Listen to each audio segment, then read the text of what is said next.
In November 2021, the FBI conducted pre-dawn raids upon myself and my journalistic colleagues, Spencer Meads and Eric Cochran, seizing cell phones, journalistic notes, and other devices. This was all purported to be over an investigation that we were doing into the Ashley Biden diary, a story that we ended up never publishing. We were able to obtain video from one of the raids of Eric Cochran's house. Tell us about that. I woke up at 6 a.m. to banging on my door on November 4th, and the first thing I did was grab my undercover camera and open the door, and there was the FBI.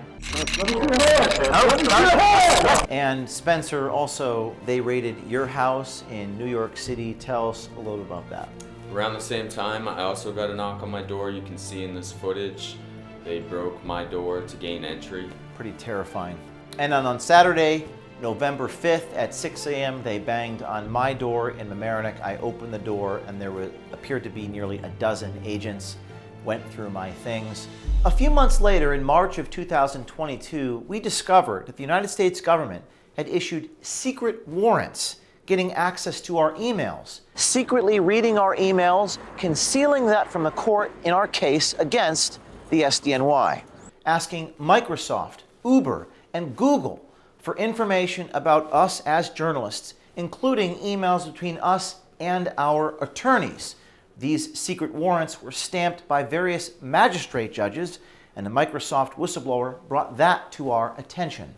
Between November 2020 and April 2021, the Department of Justice went to 6 magistrates and obtained a series of secret warrants, orders, and a subpoena to surreptitiously collect privileged communications and contacts of 8 American journalists, myself included, from Microsoft.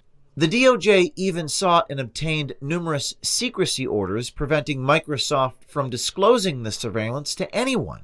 The SDNY also went around Judge Torres and the Special Master and obtained 2 secrecy orders after the Special Master had been appointed. The Department of Justice attempted to gag Microsoft from even talking about these secret warrants even after we were raided by the FBI. The overstepping by the government and the Department of Justice was so egregious in its violation of our journalistic rights that even the ACLU deplored the government's violations of our press freedom. The ACLU and the Reporters Committee for Freedom of the Press has requested the affidavits be unsealed in our case so that we can see the probable cause the government used to seize our journalistic notes. In society, the American people should have a right to see the probable cause when the government takes such an extreme action to violate those First Amendment privileges.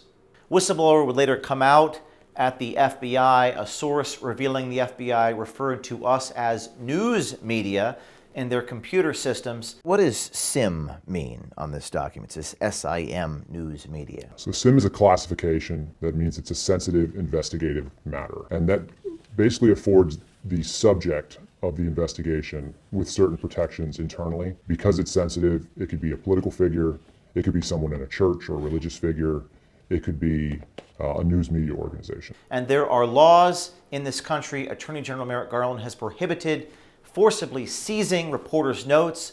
Those laws seem to be violated in our case. When I was removed as the leader of Project Veritas in February, there were many millions of dollars in the bank account that I raised to help defend these journalists' legal defense funds, indemnifying them from these attacks by the government against their First Amendment rights.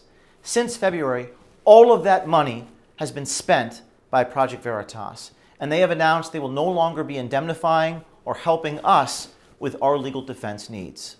But there is another 501c3 called Private Citizen, which will help fund these journalists' legal battle against government overreach. It's a registered, tax-deductible 501c3 with board members who I trust, and they are now funding our legal defense. You could make a donation to Private Citizen on our website. It's also on the O'KeefeMediaGroup.com. There have already been a few $100,000 raised, and we hope all of you match it. Support the rights of journalists, because without the First Amendment, freedom is an illusion. I thank you for your support. I hope you make a tax-deductible donations aid a private citizen, and thank you all.